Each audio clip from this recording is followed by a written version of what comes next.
Welcome to my YouTube channel Taza education. आप लोग के ताज़ा एजुकेशन में स्वागत करते हैं। जैसा कि आज की वीडियो में आप लोग बताना चाहते हैं कि F1 में हम लोग को क्या क्या पढ़ना था। तो F1 में हम लोग का पहला जो है F1 समाज शिक्षा और पाठचर्या के समाज। जैसा कि आप देख रहे हैं ये F1 है, समाज शिक्षा और पाठचर्या की समझ पढ़ना है। ये हैंडराइटिंग नोट्स है, बहुत ही इम्पोर्टेंट नोट्स है। आप लोग को एकदम 100% ये सब याद कर लेना है, उसके बाद जाके वहाँ एग्ज़ाम में लिख दीजिए। अगर नोट्स किसी को चाहिए तो टेलीग्राम पर मैसेज कीजिए। टेलीग्राम चैनल नेम दिया हुआ है ताज़ा एजुकेशन। जैसा कि हम आप लोग देख ही रहे हैं, Bihar delayed first year notes समाज शिक्षा और पाठचर्या की समझ। तो समाज शिक्षा और पाठचर्या की समझ टोटल यूनिट 2 है। तो यूनिट 1 हम लोग को पढ़ना है बच्चे तथा बचपन, सामाजिक, सांस्कृतिक तथा ऐतिहासिक समझ। बच्चे तथा बचपन। बालक का बचपन बहुत ही महत्वपूर्ण होता है। बच्चे जन्म के बाद बालक का संपूर्ण जिम्मेदारी का निर्वाह माता पिता ही करते हैं। बचपन आनंददायी होता है। कोल एवं ब्रूस ने इसे जीवन का अनोखा काल कहा है। कोल एवं ब्रूस के अनुसार वास्तव में माता पिता के लिए बाल विकास की इस अवस्था को समझना कठिन है। बच्चा सामाजिक सांस्कृतिक से जुड़ा होता है। हर सामाजिक सांस्कृतिक में बच्चे एवं बचपन को अलग नज़रिए से देखा जाता है। जाति, धर्म व परंपरा में बच्चे तथा बचपन की समझ अलग अलग है। जाति, धर्म, आर्थिक व सामाजिक दशा आदि बच्चे व बचपन को देखने के हमारे नज़रिए को प्रभावित करता है। बचपन की ऐतिहासिक समझ यह बताती है कि विश्व की प्राचीन सभ्यताओं के बीच के समय को बचपन माना जाता है। फिलिप एरिज के अनुसार प्राचीन मानवीय समाज 1962 में बच्चों को एक स्वतंत्र सामाजिक मानव शास्त्रीय श्रेणी में रखा जाता है। जैसा कि आप देख रहे हैं, समाजीकरण।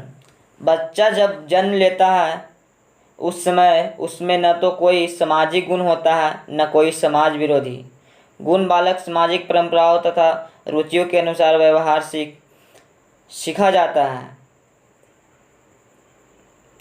जैविक प्राणी से सामाजिक प्राणी में बदलना समाजीकरण कहलाता है। जैविक प्राणी से सामाजिक प्राणी में बदलना समाजीकरण कहलाता है।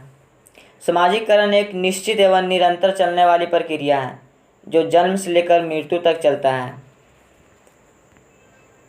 जैसा कि देख रहे हैं, समाजीकरण को प्रभावित करने वाले कारक। तो पहला इसमें है परिवार। परिवार समाजीकरण में सबसे महत्वपूर्ण भूमिका निभाता है। बच्चे का प्रथम पाठशाला परिवार होता है। बच्चे के समाजीकरण में माता पिता का अहम योगदान होता है। वह अपने माता पिता एवं परिवार के अन्य सदस्यों से प्रेम, सहानुभूति, सहनशीलता आदि सामाजिक गुणों को सीखता है। दूसरा है आस पड़ोस। पड़ोस भी एक प्रकार का परिवार ही होता है। बच्चों पर पड़ोस में रहने वाले लोगों का भी प्रभाव पड़ता है। परिवार के बाद बच्चा आस पड़ोस के लोगों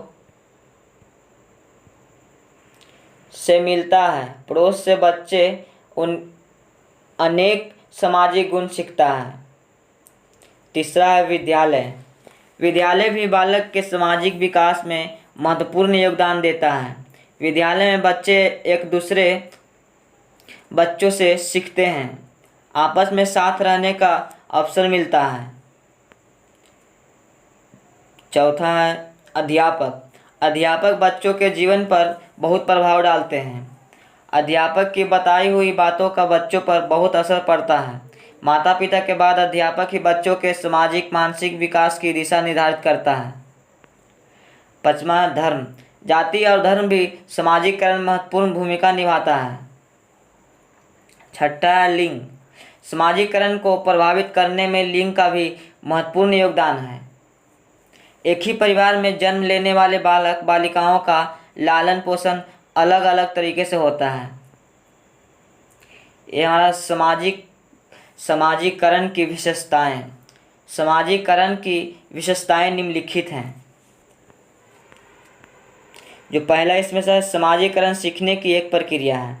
दूसरा, समाजीकरण के द्वारा व्यक्ति समाज में सांस्कृतिक आदर्श, मूल्य, परंपरा आदि के अनुरूप व्यवहार करना सीखता है। तीसरा, चलना बोलना, खाना पीना, पढ़ना लिखना आदि।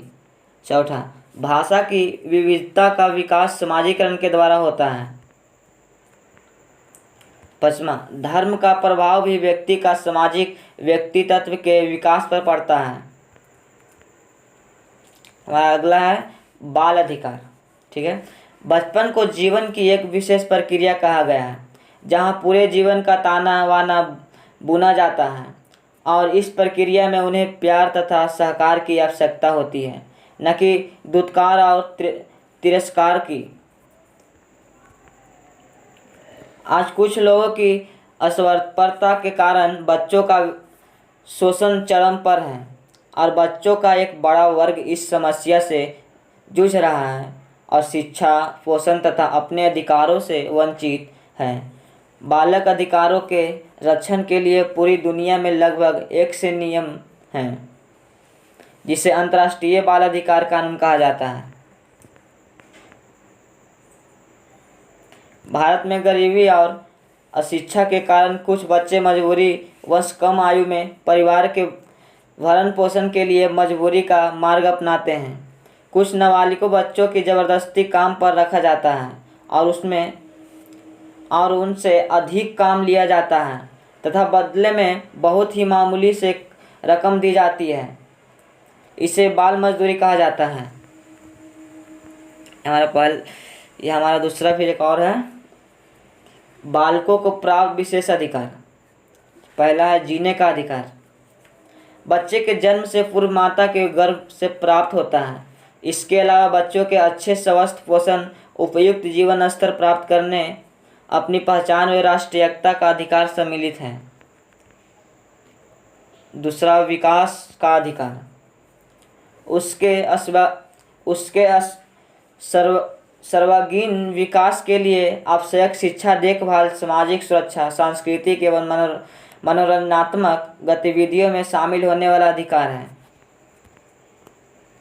तीसरा, संरक्षण का अधिकार। बच्चे ज़्यादा संवेदनशीलता होते हैं। इन्हें दुनियादारी, अच्छे बुरे, सही गलत की पहचान नहीं होती। इन्हें सुरक्षा व संरक्षण की आवश्यकता होती है। चौथा है सहभागिता का अधिकार। बच्चों के विचारों का आदर, अभिव्यक्ति की स्वतंत्रता, उपयुक्त सूचना प्राप्त करने हेतु पहुँचता, करण की आवाज़ सुनने तथा धर्म की स्वतंत्रता का अधिकार बच्चों की सहभागिता बढ़ाने के लिए दिया जाता है। हमारा अगला है भारतीय संविधान में बालकों का अधिकार। भारतीय संविधान के अनुसार 6 से 14 वर्ष की आयु के सभी बच्चों को निःशुल्क प्रारंभिक शिक्षा को अनिवार्य बताया गया है, जिसका उल्लेख भारतीय संविधान के धारा 21 में किया गया है। भारत के हर बच्चे को स्वास्थ्य का अधिकार है। बच्चों को समानता का अधिकार है, इसलिए उनके साथ किसी भी प्रकार का भेदभाव करना कानून अपराध है। जैसा कि देख लिए, ये हमारा यूनिट 1 में इतना पढ़ना था। आप लोग किसी को नोट्स चाहिए तो टेलीग्राम पर मैसेज कीजिए, नोट्स मिल जाएगा। हमारे चैनल को सब्सक्राइब कीजिए और बेल आइकन दबाइए ताकि हमारा और वीडियो आपको मिलता रहे।